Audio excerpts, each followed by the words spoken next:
Decían en la mesa anterior que, evidentemente, uno de los temas fundamentales para la movilidad sostenible es qué hacemos con el coche privado. Y, por tanto, yo creo que lo primero que tiene que haber es una alianza común del transporte colectivo. Bueno, primero de andar e ir en bicicleta.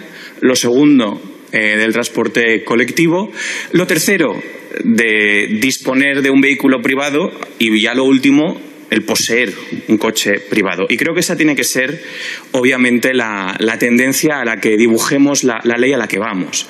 Lo digo porque hay veces que se tiene la tentación de que la movilidad sostenible es cambiar un coche con depósito de gasolina a un coche con un enchufe.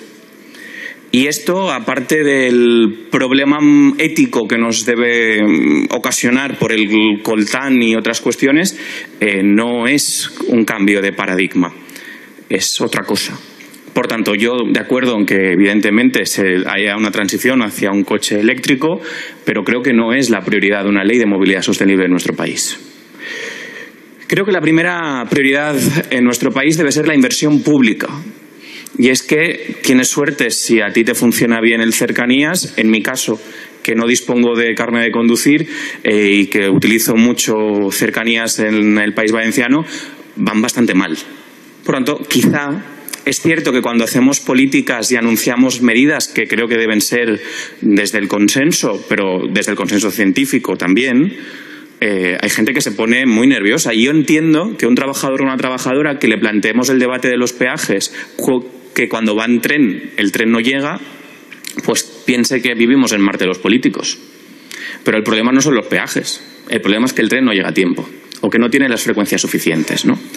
Y por tanto yo creo que esta ley tiene que salir por muchas razones y que tiene que basarse en 4 Ds, y con esto terminaría, ¿no? La primera, la descarbonización, y para ello creo que las medidas tienen que ser más valientes, tiene que desaparecer el gas licuado del proyecto de ley, tienen que haber compromisos concretos de descarbonización y de neutralidad climática en el texto de la ley.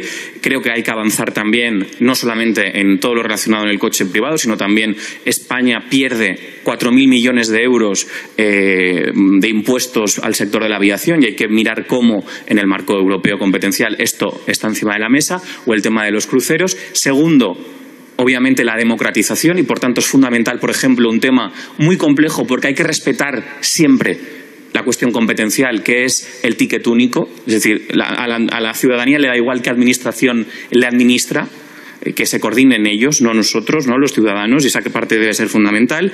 La tercera tiene que ser la descentralización. Efectivamente hay que apostar para que en Extremadura y en aquellas partes de España, Valencia, por ejemplo, que hay un peor transporte que pueda haber en la área metropolitana de Madrid, pues tenga una prioridad que compense. También que haga una fórmula para compensar la parte de grandes ciudades, mundo rural. Y por último, la digitalización, la cuarta D. Creo que la digitalización debe ser una oportunidad pues para que la multimodalidad del transporte, para que las frecuencias, etcétera, porque hoy en día coges un tren y luego te pasas media hora esperando porque no están coordinados, cuando, en fin, hoy en día esto debería ser bastante más fácil y más cómodo. Por tanto, yo creo que debe haber ley, creo que la ley será más tarde de lo que queremos. Efectivamente, no puede ser una ley de máximos.